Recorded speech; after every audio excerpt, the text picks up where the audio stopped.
Okay, I just took out the trash. I'm walking back to the boat. We are leaving the marina today. First light. Oh my god. And look at how gorgeous it is.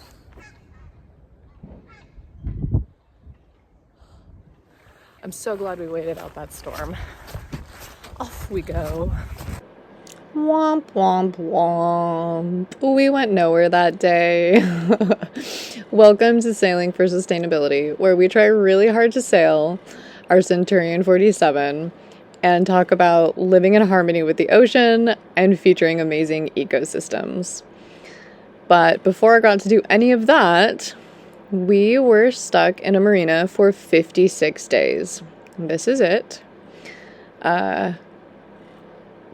On the bright side, while you're doing lots and lots of paperwork, you can go up the mast 2 to 3 times to change lights, stick up an antenna, and you can reseal leaky portholes, and of course, move in and get comfortable on the boat because, you know, it's your new home.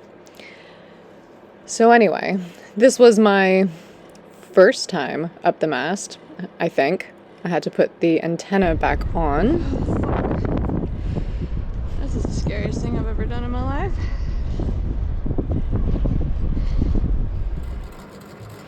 And I also took our really awesome mattress topper from when we had like a regular bed on land, and I just cut it at an angle so that it would fit in our aft cabin on top of our like perfectly shaped mattress, and I used the leftover pieces to make pillows, so making it homey.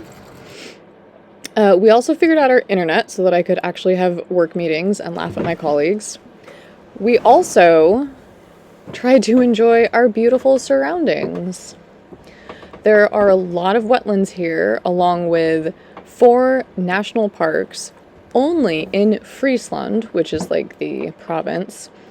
And watch out, because once you are over 30, becoming a birder just starts to sneak up on you.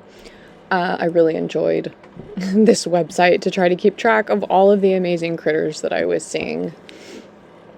Another thing that I thought was really cool about Friesland is that there are 2 official night sky parks here.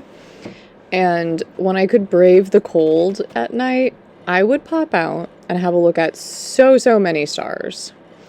Light pollution is something we forget about a lot. Anyway, during the rest of the 56 days, we tried to explore this absolutely cute town and occasionally chase down the delivery guy. There was this cool museum, and there was this like artist studio set up in the museum, and it just got me feeling like Van Gogh vibes. Although most of the traditional pieces and art in here were not Van Gogh-esque at all, but super cool. Definitely made me realize where my mom's artwork is influenced. And yeah, we really enjoyed this museum and seeing things that are made to last a long time. Like, I just wrote a Substack post about making our material possessions like sacred again and making them last. Of course, there was a shoe shop, which was great, and I finally found a pair of shoes to match my winter coat.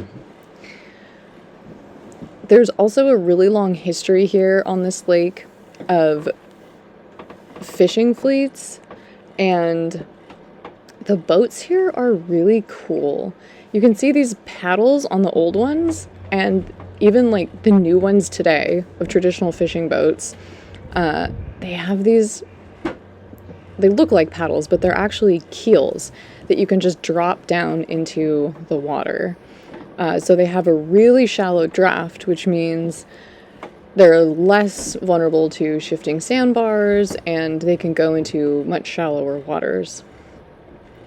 And they catch really tasty fish.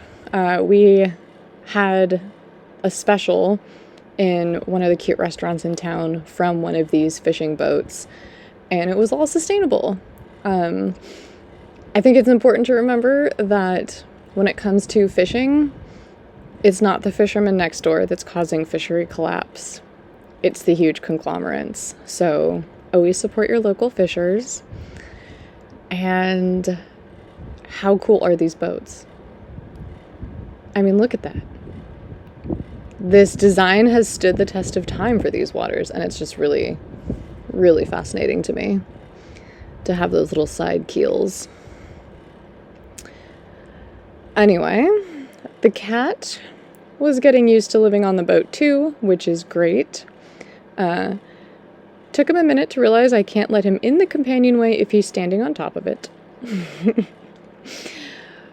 But yeah, the longer we were in this marina, the emptier it became, which was really odd. It was deserted and all the facilities closed, and so we were really excited to leave. And the last time we thought we were going to leave, I ended up caressing, hugging, cuddling, and spooning my Volvo Penta MD22. But then it finally happened. We're finally leaving Hindeloopen. Goodbye, cute little marina.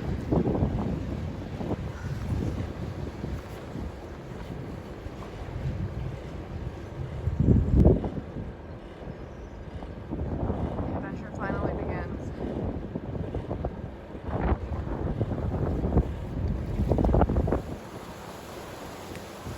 And just to give myself a little reminder that this is not the ocean, it is a lake. Look at how green and brown it is. And yet it still somewhat resembles the ocean. And for the record, I was cold. But coming in to our first port of the voyage, even though it was not that far away, was really amazing. And nothing beats, I don't know, so far nothing beats it. Granted, it's day one, but finally making it is wonderful. We made it to our first stop.